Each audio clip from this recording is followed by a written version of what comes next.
Well, meanwhile, Hezbollah is going on the offensive. The organization saying that it carried out a drone attack on an Israeli military base in Haifa on Friday. This in response to Israeli hits on Lebanese cities and villages. Israeli strikes on central Beirut Thursday indeed left 22 people dead and dozens of others wounded, making it the deadliest raid on the country in this current war. Now, for all of the latest on both of those events, we're going to turn to our correspondent in Beirut, Rawad Taha. Rawad, thank you so much for being with us. Now, those latest bombardments in Beirut and can you tell us more, rather, about those latest bombardments in Beirut and the impact that they've had on the population?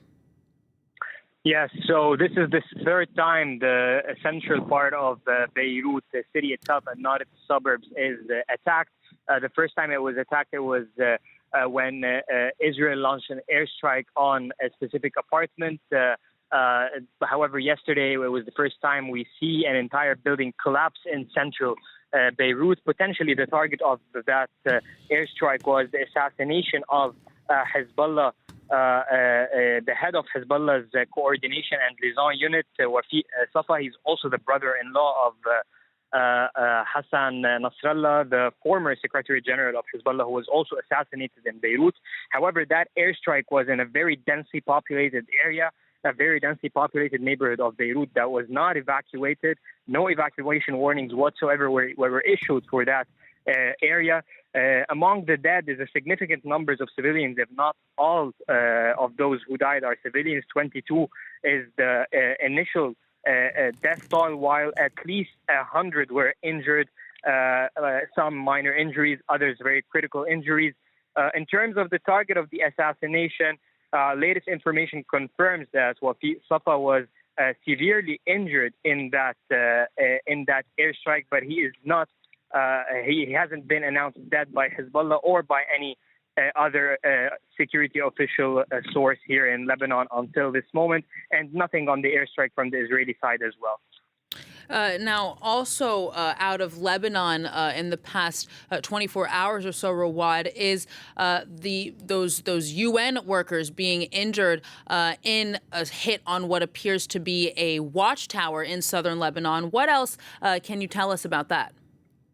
What we know for a fact is that before the ground incursion into Lebanon started, both UNIFIL, the UN peacekeeping force here in Lebanon, and the Lebanese Armed Forces, the LAF, were informed that they should retreat roughly 5 kilometers away from the border and leave their current positions, which are directly located at the border. That is something that the Lebanese Armed Forces actually did on the first night before the incursion started. Yet UNIFIL, according to its official spokesperson and according to statements, refused to leave its positions.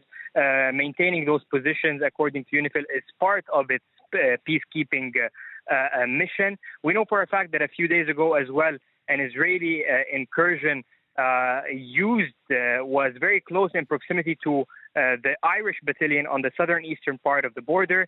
That was the first incident that was reported. UNIFIL asked the Israelis to retreat away from that position, something that did happen a day after. Then we're seeing the clashes or these conflicts with UNIFIL move from the eastern side of the border, where the Irish battalion is located, to the western side of the border, where other battalions are located, most notably the Italian, the Sri Lankan, the Indonesian battalion.